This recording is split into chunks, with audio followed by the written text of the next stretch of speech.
Hello, hello, hello, everyone.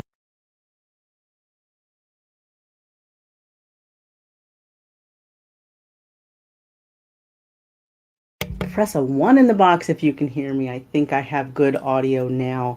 Wanted to make sure that we were talking about all things that we can with live and exciting times for community engagement.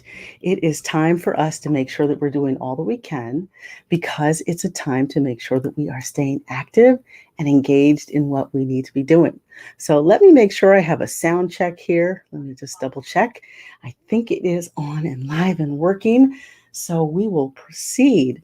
Just to make sure, I wanted to let you know if you're new to me, I am Dawn McCoy, and I am here to talk with you about leadership development, but more importantly, to talk with you today about community engagement strategies. Why? Because we have to be doing community engagement advocacy work always. Our work does not stop when there's a weekend, it does not stop when there's a holiday, and it does not stop just because we just got through a new year. But it's an opportune time for you to tag a friend in the box or to bring someone along who you know might need a message about leadership and community engagement. To me, they're one and the same. Leaders are those who engage people and keep them mobilized. Yes, that's right. Phone a friend. But more importantly, that we're bringing people along in the advocacy effort that we have, the interest that we have in serving others, and what we want to do to be a resource to our community. Several years ago, I was in a leadership position and I was able to be an advocate for a cause, for something I believed in, something I wanted to do to make a difference. And so I want to encourage you, if you have not thought about how you can be effective in that, I want to give you 2 of 7 principles that I talk about in my Effective Community Engagement Guide, because it's so important now more than ever that we think about when it gets challenging. That's when you need to really think carefully about how you will advocate and be someone who's advocating in an articulate way for a specific cause and for a specific outcome. So let's just cut right to the chase. These are actually 7 smart strategies that you see right here, and I'll be dropping a link in the box below because it's so important that we be thinking about how we can be advocates serving others. Now, it's not just pulling together a team of people and saying, let's just do this, but thinking carefully about getting a strategic plan together and mobilizing. It's not just about making sure that you outline, hey, we don't like this, but talk about what you would like to do. Some positive, proactive things. Many of you who know me and those who don't, I'm a proponent of policy, advocacy, and analysis about the issues. Not paralysis, analysis, no, but in fact, how we can be thinking carefully about how we can do more. So, one of the first tenets here, and let me just get my trusty glasses to make sure I can trust myself reading this, but really is to demystify the process, if you will, of building allies. So, constantly thinking about how we can not just have those who we have as supporters or advocates, but people who we would have to stand on our corner. So, thinking about who shares similar ideas, similar concepts, that we need to be thinking about. I want to just draw your attention to Dr. Martin Luther King years ago. Dr. Martin Luther King Jr.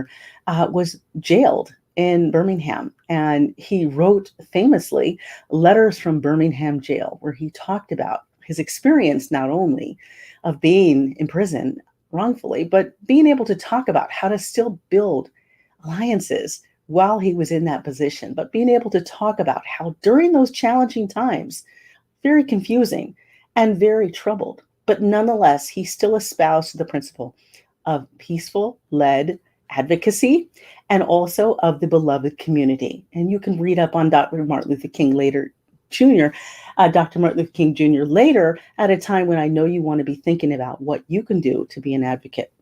The other is to think about how you can specifically, as I mentioned, have a step-by-step implementation plan. Now, it's not just about being someone who is carrying out orders, but being thoughtful about how you roll out a plan of community advocacy. It is not for the faint at heart. It is not something that you have as a sprint. It is a long run, a marathon. And so thinking about how you can do that over time, thoughtfully, strategically, and over really not just your specific issue of interest, but multiple issues. Finding common ground, as I just mentioned, with building alliances. So these are not new principles, but we have to really stick to a continuous plan as leaders, thinking about how we can be thoughtful in our advocacy for key principles, but also in building alliances and being strategic while we do that. Now, I did want to just make sure that you, before you check out and I sign off, to make sure that you're thinking about how you can do that. Well, I have a 7-step guide that I developed actually about a decade ago, a nice little handy dandy CD and workbook to help you track the issues that you're looking to advocate for, to articulate the concerns, and to be able to be a thoughtful leader, someone who can be able to identify the challenge, the problem, and resolution. With that, I want to encourage you, if you have not already followed me across social, please do so at Dawn McCoy Books. Love to make sure to enlighten about how we can be better leaders, advocating for specific issues and resolution to problems, making sure that we're being advocates in our communities and others. So effective community engagement is the message for today. Hopefully you've learned something. Tag a friend who could glean something from this message or share it out.